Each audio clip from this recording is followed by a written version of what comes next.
to Life North of the 54th. I'm Garrett Brown. And I'm Preston Brown, and we're fortunate to have with us today Jonathan Ockey, and we'll have him introduce himself for us. Hey, I'm Jonathan Ockey. I grew up in Fairview for most of my early until I was about 23. And yeah, I'm happy to be here. Yeah, thanks for joining us. We are happy to have you with us and happy to have another listener on the show with us to talk about life in the Peace Country. Thanks for listening and thanks for coming. Yeah, happy to be here. Now, my first question is always good to start at the beginning, Jonathan, is how did you or you and your family end up in the Fairview area? I ended up there without any choice. So when my parents were married, they were down here in Cardston, and there's only so much work in Cardston. And so mom and dad were looking for better paying jobs and more of a future. And I think dad found a job first in Grand Prairie. And so we were there for, I think, a year or so. Then they found a job with a gravel company in Fairview. And I think the plan was we were only supposed to be there for 5 years. But as other people have told you, those 5 year plans turn out to be 20-year plans Yeah. or lifetime plans. And the farthest south my parents have made it now is Fox Creek.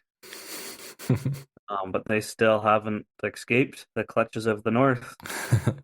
Yeah, you're right. That is a really common experience of moving to the North for work and staying there for a long time. So, in a lot of ways, we're glad. It's always great to know you, John, to hang out with you and see you around. I didn't get to see you that often because Fairview's not that close to Grand Prairie, but it was always great to see you.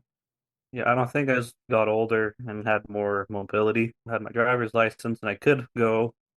It was more so like when there's starting to be those youth activities or even more so like YSA activities and family home evenings. I was able to zip down the quick hour and 15-minute drive and go and have a lot of fun. And one thing I remember thinking about was like within the church at least, while we everyone lived so far apart, crazy distances in lots of cases, everyone was still so close to people of their age group and demographic in the southern Alberta or even any other farther away where things are a lot closer, just hard to fathom.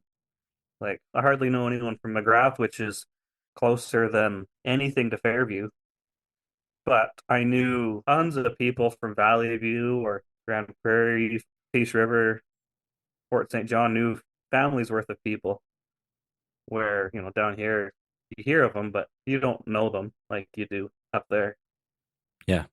I haven't spent an incredible amount of time down in southern Alberta in the Cardston area, but the church is pretty big down there. But it does seem like the families sort of are the networks that connect the people together. Because a lot of people that move to the Peace Country don't have a lot of family there. And so the support network that they get are from the people that they meet at church or through work. And so I think the network seems to be larger geographically as you meet people from different places instead of just knowing your family and your extended family from the area. That's my suspicion. I could be wrong. I'm not a native Southerner. No, I would say that's, fairly accurate. Like in Fairview, where the church was very small, with the exception of when we were first there, which I don't really remember much of. But when I was growing up, a large attendance at church was 30 people. That was a big Sunday. Yeah. But the potlucks and all those things were quite intimate, and you knew everybody. You could joke around with everybody. Or you knew who would take a joke badly, and things are so tight knit. I've always really liked Fairview. I've visited many times as I did my carpentry program at the college there. I never lived there though. Like you, Jonathan, I commuted every day, sometimes 8 weeks at a time, at 120 kilometers. But I've always liked visiting Fairview. I like how big the sky is up there. I like crossing the Dunvegan Bridge and seeing the Peace River Valley. That's probably one of the prettiest parts of the valley, I think, that I've seen. I find like talking about life up there is like one of my first vehicles I ever owned. I think it was a 1989 GMC Sonoma, two-wheel drive, four-cylinder, five-speed manual, and so it did not have a lot of power. at all. And so going up the north side of the Dunvegan Hill was, if you didn't drop it into fourth at just the right spot at the bottom, I think I made it up to the top of the hill at going 100 once or twice in the year and a half or 2 years that I owned that vehicle.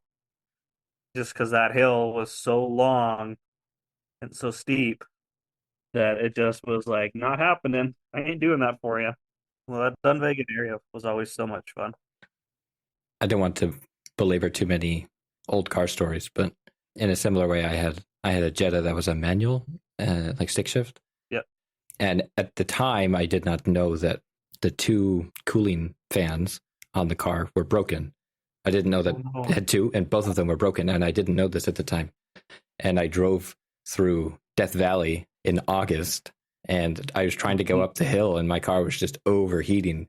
And so I had to turn on the heat and go up the hill at like 20 kilometers an hour because I just couldn't push it because it was too much. Anyway, the Jetta had a lot of power when the turbo was working, but I understand the plight when you're trying to go up a hill and you just don't have the power to do it. I did some research years ago about when the railway first went into the Peace River and Fairview areas, that they were allowed by the government to charge a mountain fare for the railway passengers because of the grade was so extreme for the construction of the railway in the Peace River area. And those slopes are so unstable. They move. How many times have you guys driven to Fairview and the road on the south side of the bridge is slightly different, or there's construction every summer? Yep. Every summer. Yeah. The Peace River Valley is not like the Rockies. No. It's a big dip. It's pretty big, but it's not bedrock being pushed up from the bottom. No. It's clay that's worn out. It's been cut down, not built up. But that valley, when you're coming in, you're driving north from Rycroft, and you're coming in down that spot, especially when you come in the fall, and the leaves have all turned, and they haven't fallen off. Well, I guess it's not southern Alberta where you get one wind and they're gone. But coming down there, and it's just absolutely stunning. Just views for endless days of, like, from that vantage point of coming up north, it just looks like natural rugged terrain. You don't really see the fields, or I don't know. It's one of my favorite views that I haven't seen in a long time. I feel like the Peace River Valley also holds the summer heat a little longer than the rest of the natural prairies up there. So I feel like the leaves change color at a different time of year, maybe delayed a week or two, not a month or two. Yeah, I guess with all the extra humidity and moisture, like with my job, I'm working in water resources, so down south Alberta here, so it's like canals and irrigation and stuff. And so there's a website that rivers.alberta.ca, or where you can go on there and see the different river flows and canal flows throughout the province. You can even see like the snow pillows and see how much water is stored up in the mountains. And one of the crazy things that just blows my mind, especially every spring, is just how much water flows down that Peace River. Like the river in Lethbridge at peak flow is maybe 100 cubic meters a second, where the Peace River can do 4,000 cubic meters a second. And just the amount of water, no wonder they keep building dams on it. Yeah. Because there's just so much potential energy on it. It's ridiculous. And I'm just like, why can't they divert some of that south? There's a continental divide in the way. Yeah. Pish posh. Small potatoes. As a human race, we've engineered crazier things. We can figure that out. Then cutting the continental divide, that's a pretty big one, but yeah. It's just money. I guess, yeah. Money. All it takes is money. As you probably know that, Preston, in construction. Yep. You can get anything done if you put enough capital to it. Most of the technology's there. Just if it can get approved and you can finance it, you probably do it. That's true. Stops dead when you lose the capital. Stops dead when the government doesn't let you. That too, yeah. It's just business. Approvals are the hardest, the most annoying part of any construction project. Yeah. So, Jonathan, you want to tell us a bit about your story going from Fairview to, I guess, where you ended up now as a fully fledged adult? Fully fledged, that's a joke. I know it's always a joke. That's why I ask. So it was February of 2014. My dad had got a new job, which was going to take him down to Fox Creek. And I didn't want to move with him to Fox Creek, and I was returning 21. So I didn't really need to live at home anymore. So I left and then I moved back, but I never really moved out on my own. And I guess I never really did until much later. So didn't want to move to Fox Creek, but I thought, hey, let's try out Cardston. I got family there. There's church stuff there. So there's a support system for me, and I'm not going to be on my own completely. And so contact my grandma. I was like, hey, what do you think about if I come live with you guys for a bit? And she's like, sure, that'd be great. And I'm like, so also gonna need to find a job. So if you can ask around anything, that'd be great. So she did. And my cousin at the time was running the home hardware down here. And so up north I was working at home hardware. And so my cousin, since the home hardwares have some interconnection, but found the number to the store and called my boss, the owner of the store up there, and was like, hey, how's Jonathan? How's he doing? Is he a good worker? Like, tell me about him. So he did that without me knowing. And then all of a sudden I get a call from my cousin, calls me. Grandma was telling me that you're thinking about moving down. Great timing. One of the ladies that we have here working has just moved. So we're looking for somebody. Would you like to come work for me? So I'm like, sure. Go talk to my boss. He's like, yeah, I knew about that. And I was like, sad to see you go, but happy for me to do something for myself. So I came down here until about January of the 2015 when I went on my mission to Mexico, to northern Mexico, where the cartel roams free and the army and the Marines and every form of police service except for local police abide and are busy. Was that in Tijuana or like? The other side in Reynosa, Okay. south of McAllen, Texas, Brownsville, Okay. right on the border there. Yeah. So yeah, I've been to Tijuana and it didn't seem that bad. Well, my first area, I got there in I think March, and about a week before the cartel or whoever the bad guys were had been fighting with the military, and they'd taken a helicopter down about a block away from my house. Wow. So it wasn't great at the time, but I learned a lot. And then so yeah, that was 2 years. Came back 2017, back to Cardston, and shortly after being back, met my wife, and we were married really quickly by May. And then we stuck around Cardston for a bit. We lived in town, and then we lived in our mom's basement to save up and pay down some debt. And she encouraged me to get an education because at that point I'd been out of school for 6 or 7 years, and I hadn't really done anything. Tried out a couple things. I tried out working at a tin basher for a little bit in Lethbridge and didn't enjoy it. I only did that for 6 weeks and went back to the hardware store and then ended up going back to school to the college to take a 2 year program for civil engineering technology In Lethbridge? in Lethbridge, yeah, which was really great. It's been really good for us. Been able to do a lot of things out of school. I went and I was working up north in Fort Mac, doing the week on, week off.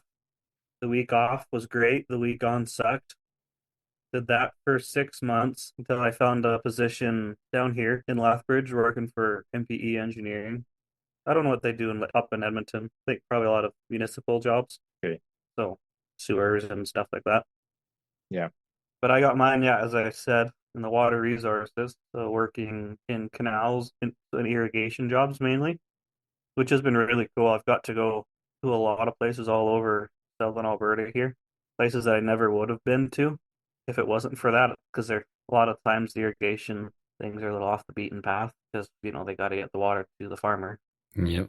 And I've been doing that since November 2020 and haven't looked back. And then I don't know if you guys have talked to your dad on the side. I mow grass, so I did that for your dad once at his Cardston house. And then on top of that, I have another part-time job working for the Card Support Services. So they support people with special needs and disabilities. And so they have a bunch of houses in Cardston. And so I work in one of those 2 weekends a month to support the guys and help them have a successful, fulfilling life. And so I don't have much time for myself. But when I do, I'm a typical guy where I like to mow my lawn and make sure it's perfect straight stripes. Nice. We greatly appreciate you taking time to talk with us then. Yeah, when you asked and you said this weekend, I'm like, perfect. It's the one weekend this month that I don't work because I picked up an extra shift at the end of the month.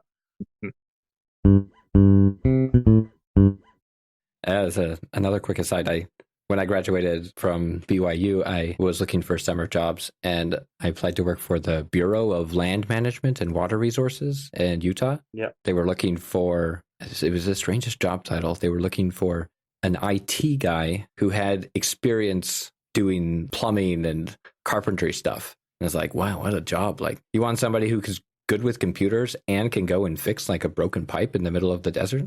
I went and interviewed with them, and they're like, oh, this is great. We'd like to hire you. And it's like, oh, by the way, I'm moving to Canada at the end of the summer. And like, we don't want to invest our whole summer in you and then just lose you. So it was too bad. I was really excited for the job. That was weird. But yeah. Yeah, but I guess you got to be versatile, that kind of thing. I picture a similar type of job that you might be doing, like where you got to know your stuff, but you also have to go out and get really dirty in the ditches sometimes. Well, so with mine, since I work with an engineering consulting firm, I don't get dirty unless something really hit the fan. Something would have to be really bad, or I'd have to slip and fall, which has also happened. 80% of my job currently, even 90%, is in the office. Okay. Working with Autodesk products, with Autodesk Civil 3D and AutoCAD. Oh, that's pretty cool. Doing drafting and design work. Yeah. But my favorite part, the other 10 or 20%, is field work. But most of the field work that I do is just like site residenting. So just supervising the contractor to make sure, they're following the plans, and every contractor's favorite person on site. You just got to be on top of their RFIs. Is what you got to do. Sure. If you know what those are. Request for something. Request for information. Yeah. It's a construction term. It's like they've hit something like, okay, we're uncertain about this. There's rather conflicting information or no information. So you send the RFI to the consultants, typically the owner engineers or architects. Yeah. And then they have to get back to you. Yeah. Well, that happens all the time. But yeah, the idea is, I've got to do that. I've got to go this past summer. I got to go to a job site all summer and check things out. And it was great because at the beginning of the summer, it was twice a day. So I'd head out there first thing in the morning and then go to the office until 2 and then leave again. And so I was only in the office for 3 or 4 hours a day because I was out in the field. And then even when it came down to one time a day, I'd leave early. If I did it in the afternoon, I would get to leave work early, be out of the office, get to go enjoy the beautiful weather, or I get to show up late in the morning to the office because I'd gone to site, and it was always so refreshing. Do you got to wear the nice high-vis vests, too, that are untouched by the dirt and unsoiled? Your nice white hard hat? You make sure that thing bounces around your trunk or your back seat so that, they respect you more. You don't show up with a clean vest. You look like you don't know anything. Yep. That is true. No, the vest I use, also, it's a lot, it doesn't say MPE on it, but I got it when I was working up north. Yeah. But it's a lot nicer. It's a nice vest. It has nice snaps and really nice big pockets that are like well made and well done. Because when I was working up north, I was doing geotechnical monitoring.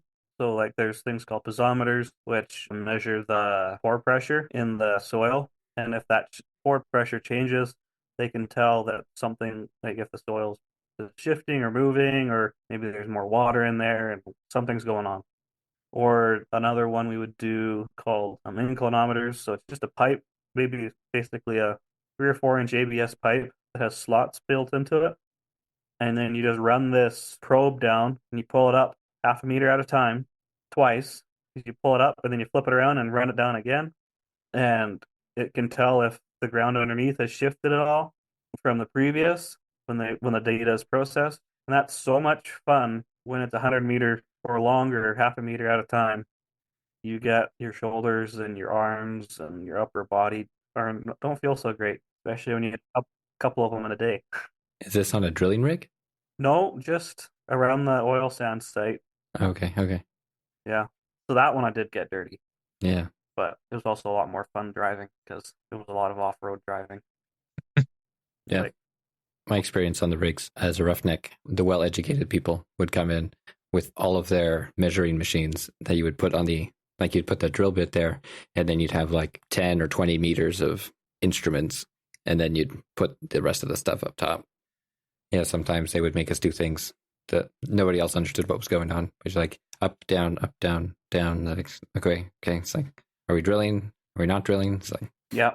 Something's stuck. Are you measuring something? We don't know what's going on. Yeah. They know what's going on, or at least they want to know what's going on. They pretend they know what's going on. Yeah, I have an guesses of what's going on. Yeah.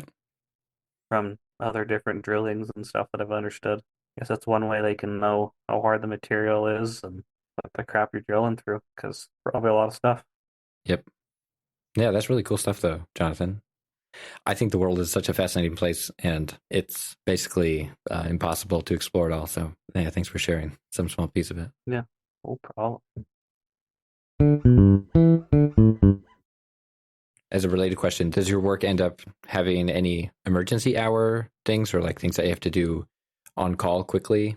Or is it mostly the stuff that you deal with is pretty sort of standard 9 to 5 weekdays type of job? It's fairly standard 9 to 5 stuff. Like the thing I was doing all summer, that wasn't standard. There had been issues in construction that just needed to be monitored all summer before it could be repaired. And so there was some emergency to that. But unless something catastrophic is happening, it's 9 to 5, work with a deadline. Sometimes it's longer. But a normal day for me is I do 7:30 to 4:30 because I want to be home as soon as possible in the day. I'd rather sacrifice a little sleep. But yeah, on a normal day, it's go in, do my thing. And if something's really pressing or there's a crazy deadline, I'll put a couple more hours in. And if not, I'd get out of there and go home.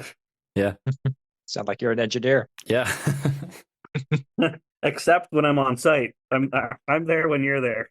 When the contractor's there. Which I find 8 hours sitting at your desk is longer than 10 or 12 hours in the field. Working or just being outside is a heck of a lot longer. Yep, I agree. That's why I like my job, to play in the dirt all day sometimes. Yeah, the pencil pushing doesn't go by very quickly sometimes. Yeah, when you get a new project and it's really exciting still, sure, it goes by really quick. But or if you have a deadline looming. Yeah. And it's like, I needed a few more hours, man. I just need a few more hours. Why is the time gone? Yeah. I always like those days when all of a sudden you're like, break time? It's lunchtime? It's home time? Where did that time go? Do you also have experience with dams and like other sorts of things? I mean, that's a much bigger scale than irrigation. But I guess what I mean to say is after Preston and I released the episode on the WAC Bennett Dam, you reached out to us saying that was pretty interesting. I now better understand why you found it so interesting. But yeah. So one of my projects that we have going on south of Tabor, there's a reservoir called the Chin Reservoir. And right now, currently in construction is a spillway structure that I was a part of, which is like the first part of the construction of this Chin Reservoir. It's an existing reservoir, but yeah, that old spillway structure wasn't big enough, couldn't handle an emergency flood flow or of the canal. It was underdesigned. It was built in the 50s and just wasn't quite big enough for what we're seeing today. And so on that job is so the reservoir right now holds 280,000-ish dam cubes of water, which is a very large amount. And we're set to, once we are done the project, which includes raising the one of the dams by about 4 meters in height and building a new one on the other side of the reservoir because it's southern Alberta. They had to build dams on either side to hold the water in. On the other end, about 10 kilometers downstream, down the coulee from the existing one. And so it's going to about double the capacity of the reservoir. And so on the one side, the one that's being raised, had the fun task of trying to model it and see, what it looks like and to be able to, get quantities and to think about how they might build it. And then we've got a bunch of other reservoirs that we're working on that it's just crazy the dollar values when you start adding them up of the projects and how much things are. It's like hundreds of millions of dollars, everything, like when it's all said and done. But it's really cool the scale of some of these. There's one dam we have that I think is about 8 kilometers long.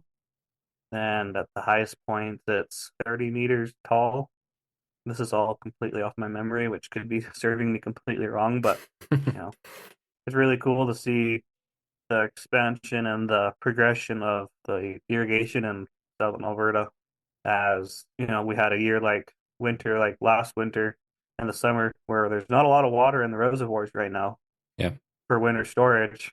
And to see that they're actively thinking about it, the irrigation districts and the government bodies to prepare so that we always have enough water for farmers to produce the food we need and to make sure that, society can keep moving. Yeah.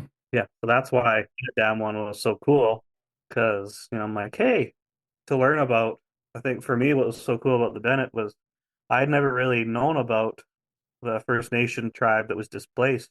I didn't really know about that. The most I had known about was when we thought the dam was going to fail so many years. I think people still think that. That was like what I knew about that dam and not so much about all the displacement it did because that one's monster compared to what I deal with, and mine are still huge. Yeah, thanks for sharing. Yeah, the Bennett Dam is a world record size dam, so yeah, it's a pretty big thing. Yeah, make my way up one day. Yeah, and speaking of things that were built, like you're saying, this spillway is built in the 50s. Like 60s is not terribly different in technology from 50s construction stuff. So No. it's impressive work. And yeah, thanks for sharing. I think it's really fascinating to know where things come from. In our last conversation with William, like he was talking about the way that growing up in peace teaches you how you learn about sort of where things come from. Oh, totally. And knowing where water comes from is really not obvious, but it's vital. It's like vital for life. So yeah. Yeah, that strain when you have a bad winter up there where you don't get much snow, unlike like southern Alberta where irrigation is so prevalent. When you don't get snow up in the Peace Country, the farmers suffer immensely, even though they have these monster rivers and stuff flowing all near them. But when there's no snow, they can't farm. I always did find it interesting when I learned more about agriculture, that the whole Peace Country area, nobody irrigates, just doesn't happen. But also in like the 100+ years they've had in agriculture there, they've never recorded any serious drought either. There's been dry years, but there's been no drought years, depending on how you're measuring a drought. Yeah. Well, I even just think back to growing up, and I don't remember up north. I always remember, at least in my years where I could handle a snowmobile, any year where there wasn't enough snow that I couldn't go out into a field and be playing around in the field and not see the stubble. There was always 2, 3 feet or so snow out there, and the ditches were always full. And where, southern Alberta, or even this year up there, from what I understand, it's pretty brown, Yep. or it was before this cold patch hit. Jonathan, do you want to expand a little bit more about how you feel when you reminisce about the Peace Country? How do you feel like it's influenced your life and like your outlook on life? I think when I was moving out, I was trying to get out of the Peace Country because it was so far away from everything. And as I've grown up, I'm like, being so far away from everything wouldn't be so bad anymore. And thought about, how, I'm like, I'm never moving back north, but it still is the case. We're in the process of buying the house that we're in right now. But, if things absolutely were critical, now at my stage in life, I wouldn't ever be opposed to it because there's always sense of community and sense of family that you get up there because the communities are so small and are so tight knit. Even for me to think back to like where I worked through high school and after was that tight knit community, and like still I can message them and be like, "Hey, how's it going?" And they're so happy to see me, to talk to me. And I was gonna try to meet up with them a couple of years ago or earlier this year, but things just didn't work out. But they were just so happy and so excited to see me. And so that kind of thing makes the Peace Country such a good place. The people up there they tell you how it is. They're not afraid to hurt feelings if that's what's needed. And there's just that sense of family that's, always wondered why people always ended up moving back.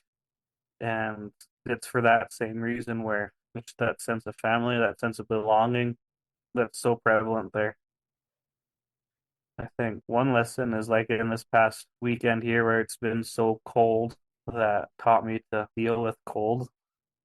Yeah, I think as a quick note on that, my experience of the Peace Country and it being cold is understanding that when it's cold and you dress up to go outside, it's okay to feel cold. You know that you're probably not going to feel warm. And so you realize that it's okay to feel cold, just so long as that feeling of cold doesn't turn into it's not feeling cold anymore, because then you've got a problem. Yeah. You dress up correctly and you realize that when the wind blows and hits your face, it's probably going to hurt, but as long as you do it right, you'll be okay.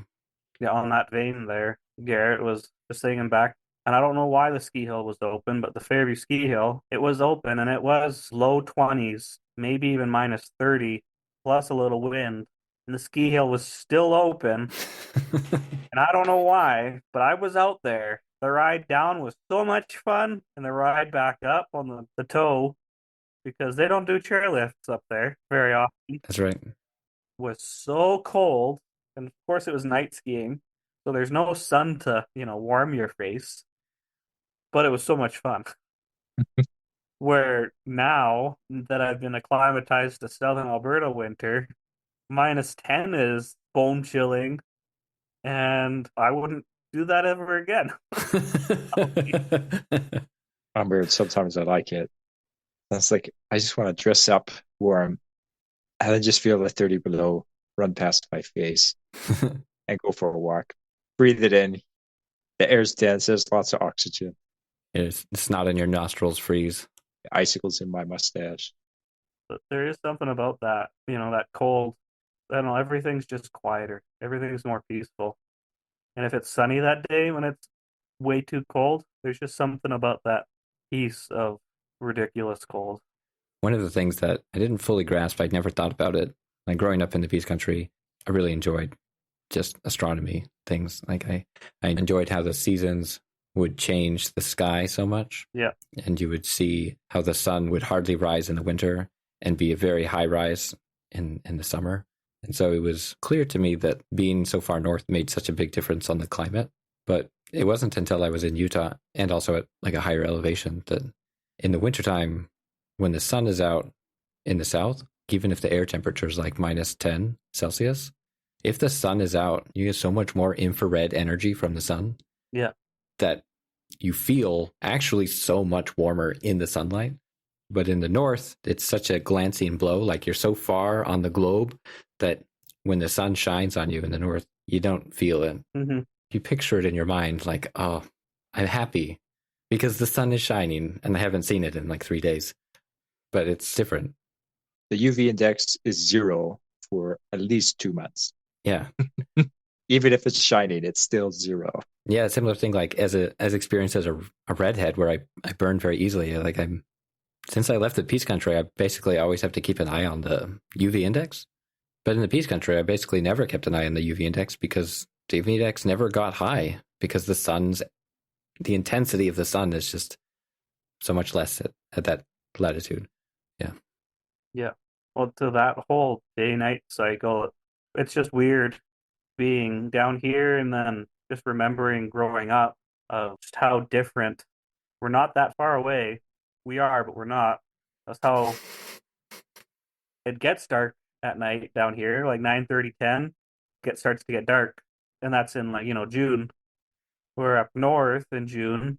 Tell the story often of where my dad went to go mow the lawn and didn't realize, started the mower up and everything, and then he looked at his watch and realized maybe I shouldn't, as it was 11 p.m.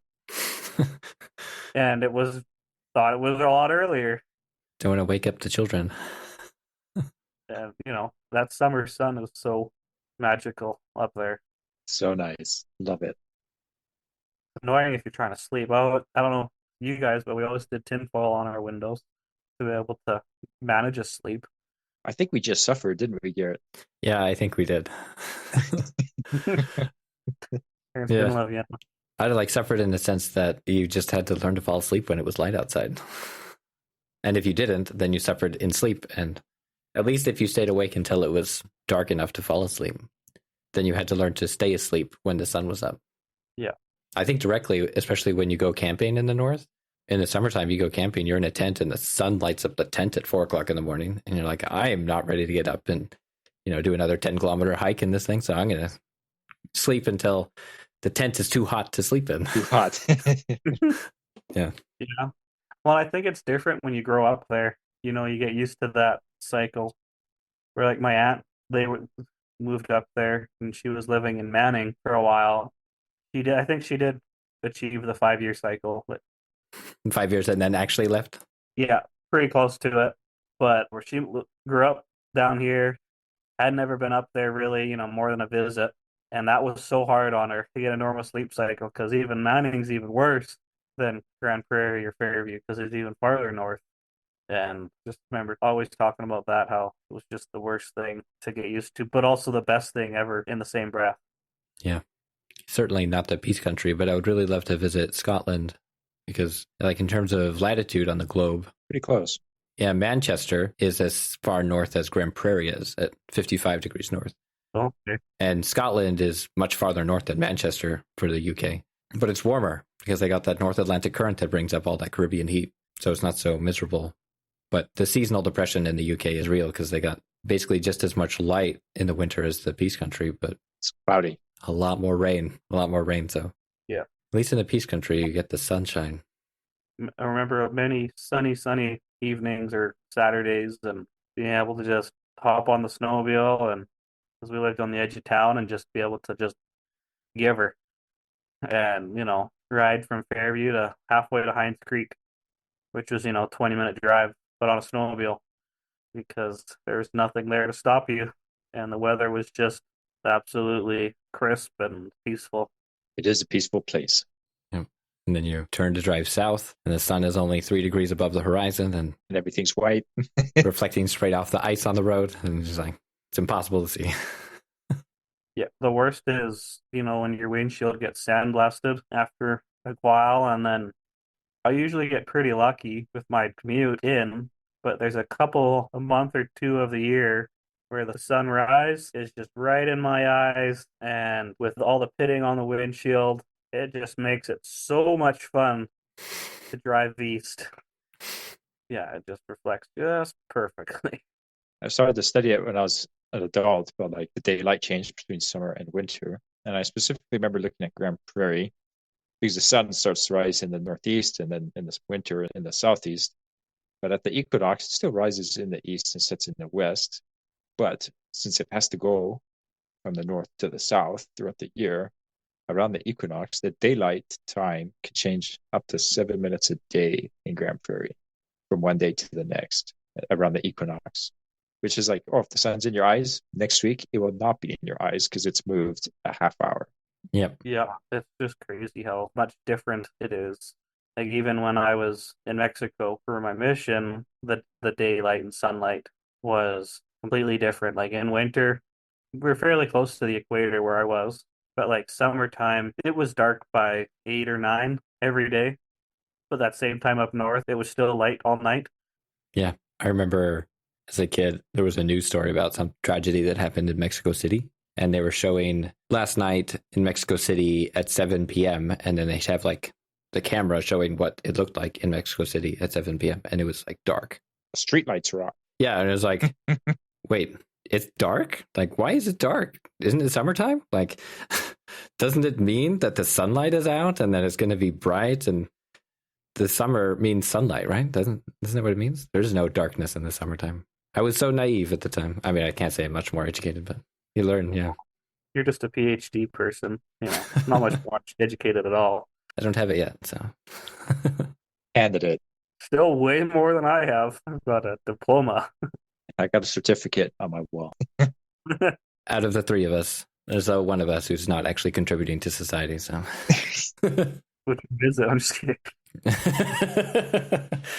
Is that a dig at your brother or is that a dig at me? I'm not sure. But It's definitely Preston. Yeah, it's definitely Preston. I'm pretty sure that people's quality of life will not be significantly changed by understanding how long it's going to take for Mercury to crash into Venus. how long is it? Like 3 billion years, 5 billion years. Oh, just a couple. Yeah, just a couple. Didn't even realize that was a thing. Well, which is it? Is it 3 or 5? Yeah, John, I don't know how much time you want to keep going, but I think to continue on this discussion, I think in a slightly different shift, would you be willing to talk a little bit about this idea of a sense of place?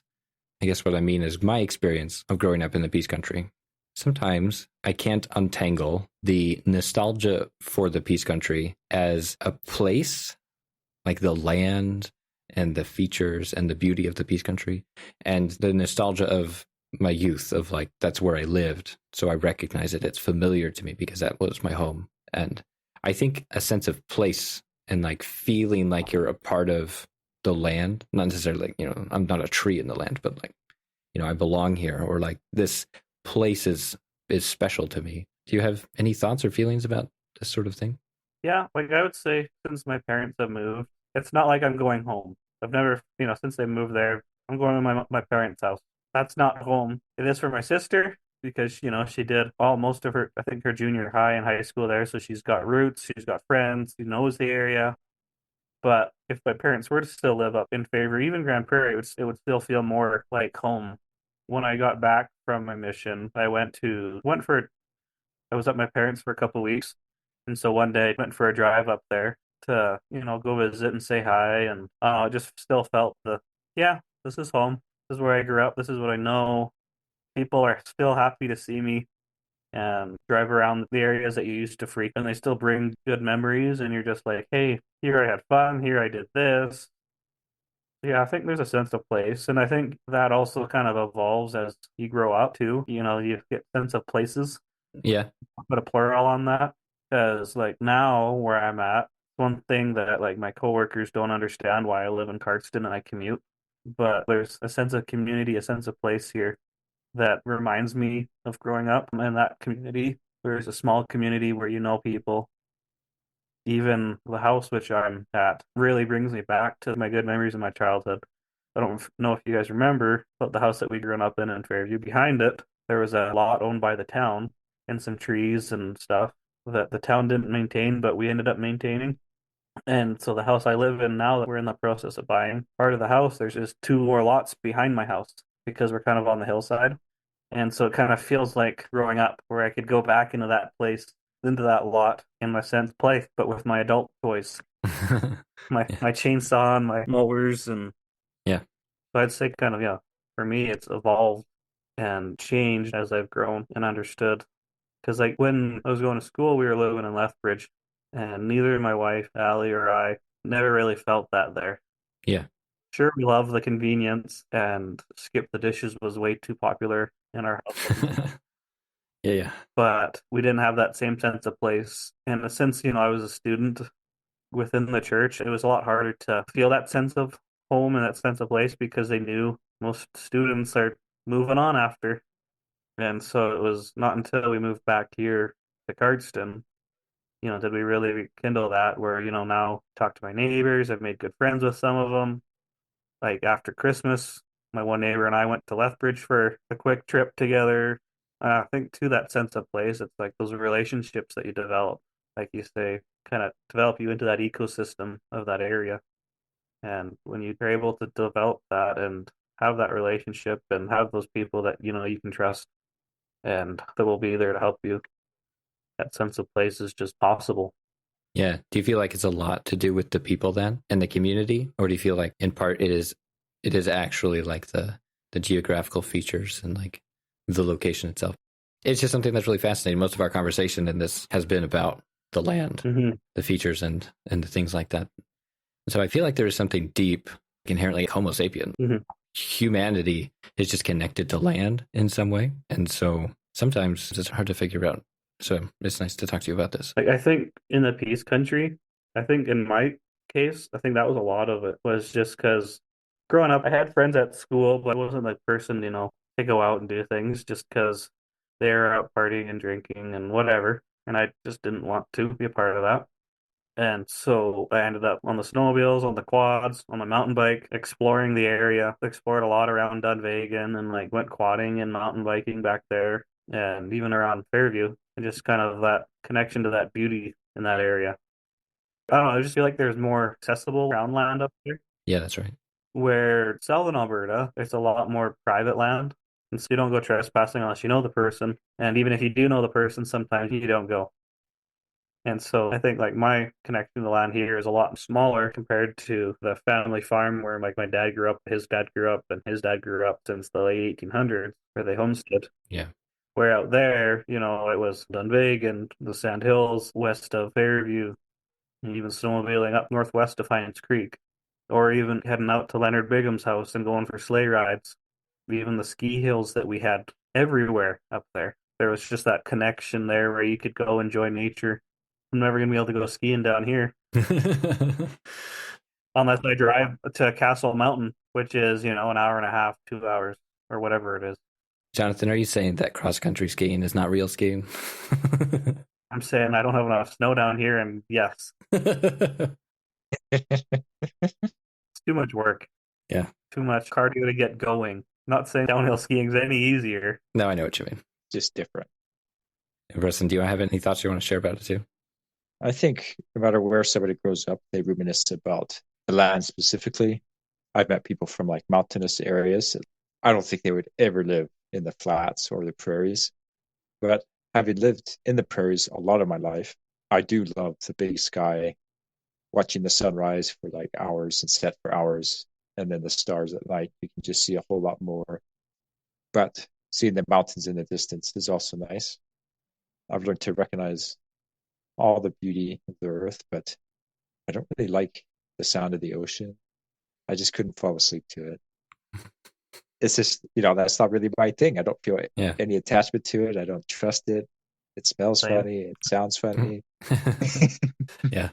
But it looks beautiful. But like seeing the forests and the prairies and the grand rivers, I really do feel like I love and enjoy those types of geographical features. Yeah, that's one of my favorite things of down here with my drive is coming back to Cardston after McGrath to Cardston. You just get this unadulterated, wide open view. I'm waving my hands so the people on the podcast know of the of the mountains, which I just absolutely love. Which growing up in Fairview, never got to see the mountains because you don't see them from there. Which I never really realized until much older that on a clear day from not far west of Grand Prairie, right, you can start to see them, right? Yep. But I never knew that because I was in Fairview where it was too many hills and trees in the way. Yeah. Yeah, I think one of the features of the Cardston area that I'm always jealous of is just kind of the lack of foothills before you get to the mountains. Like they seem there. It's like boom, boom. Yeah, it's like I can see it. And so I feel like I could just be there. Like I'm just ready to be there. Mm-hmm. And as far as driving goes, Waterton is not that far of a drive from Cardston. But yeah, in so many other places, you don't really go from flatlands to mountains quite like that. I think as well of J.R.R. Tolkien writing about Rohan and the landscape of that. And he talks about in his very descriptive way that Rohan also doesn't really have foothills. Like it just sort of goes from the plains for the horsemen to just like the White Mountains.